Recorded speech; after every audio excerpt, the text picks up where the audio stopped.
Bonjour à tous, voici l'occasion de la semaine, un 6195R de 2019, équipé en pneumatique à l'avant en Mitas 670 R28. Les pneus sont peu usés, moins de 50% d'usure.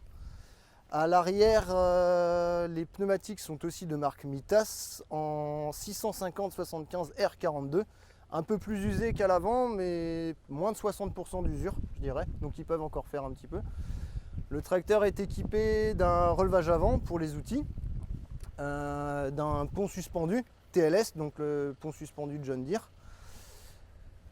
Le tracteur est équipé de la cabine Premium R, c'est une cabine plus spacieuse avec donc 6 feux de travail à l'avant.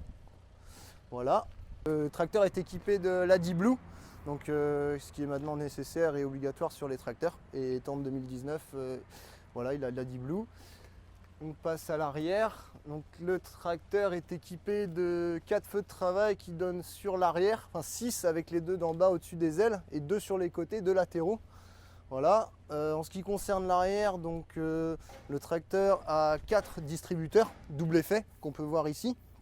Et le tracteur est aussi équipé des freins pneumatiques, donc forcément les freins hydrauliques, mais surtout les freins pneumatiques, ce qui est pas mal pour toutes les nouvelles remorques et surtout pour rouler à 50 km/h.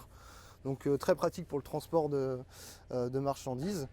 Et donc aussi il a l'échelle équipée d'une boule charnulaire, donc, qui sert donc forcément pour les remorques et les outils à l'arrière. Voilà.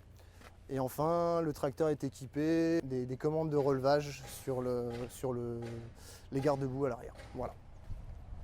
Donc ce tracteur 6195R est équipé de la boîte AutoPower, c'est-à-dire la variation continue de chez John Deere, voilà, qui se règle donc, du moins vite au plus vite. Donc souvent en vitesse à fond, c'est plus pour le transport sur la route. Et donc tout en bas, la vitesse au champ, réglage de la vitesse aussi avec la molette. Ensuite, vous avez la grosse partie, donc le monolevier, qui est donc configurable avec tous les distributeurs, configurable à sa guise via l'écran que vous voyez ici.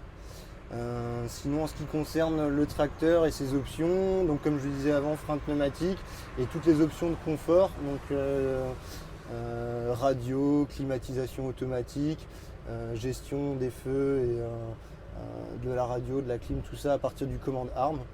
Voilà, le bouton de la prise de force, le réglage du relevage arrière et donc l'écran tactile sur lequel la plupart des réglages se font.